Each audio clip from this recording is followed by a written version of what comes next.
بائیں پسلی کے انکار تک. بائیں پسلی میں نے ہم لوگوں کو یہ بتایا گیا ہے کہ ہمارے کسی ایک طرف کے پسلی سے عورتوں کو ہمارے حصے کے عورتوں کو بنایا گیا ہے. یہ سنتے آئے ہیں, سچائی شاید یہی ہے. تو سب کے اپنی اپنی پسلی جو ہے سنبھالنا پڑتا ہے بعد میں, یہ الگ بات ہے. تو وہ نظم ایسی ہے کہ بائیں پسلی کے انکار تک نظم یوں ہے. اور پھر یوں ہوا میری تخلیق کا مرحلہ طے ہوا. کوئی تنہا تھا اس کی رفاقت کو میں آڑی ترچھی لکیروں سے آنکی گئی. خاک تھی خاک سے ہی نکالی گئی. دل وہ رکھتا تھا اور بستگی کے لیے ایک کھلونا تھی میں سو تھما دی گئی. شجر ممنوع تو ایک بہانہ ہوا, نام میرا ازل سے ہی تجویز تھا. طے یہی تھا کہ آدم کے سارے گناہوں کی پاداش جھیلوں گی میں.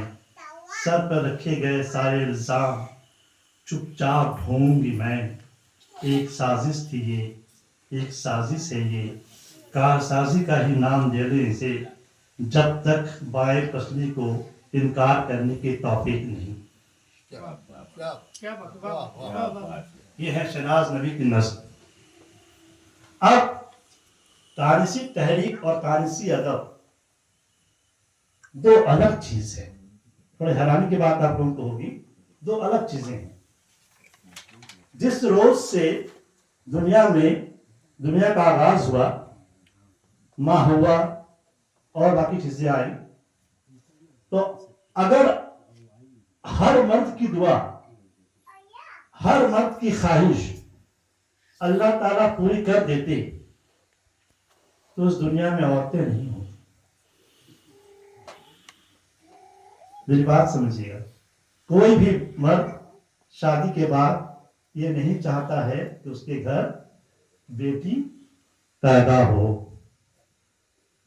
روز ازل سے ہی ہے کہ بیٹی پیدا نہ ہو, مجھے بیٹی نہ ملے, میرے حصے میں بیٹا آئے. ہر مرد کی یہ خواہش رہتی ہے. یہ اللہ کا کرم ہے کہ اللہ تعالیٰ اس خواہش کا احترام ہم لوگوں کے نہیں کرتے ہیں. کون نہ کرتے تو آج دنیا میں عورتوں کا وجود ہی ختم ہو جاتا.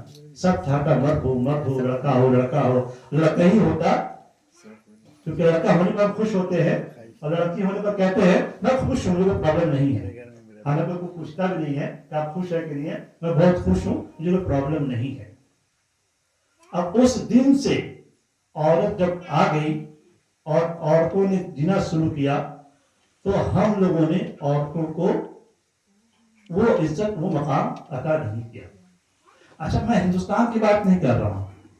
اگر آپ غور فرمائیے گا, امریکہ, برطانیہ, یورپ میں سب سے زیادہ اس دور میں عورتوں کو انسلٹ کیا گیا, عورتوں کی اہمیت کو کم کی گئی, اسے ڈور میٹ کہا گیا, اور یہ کہا گیا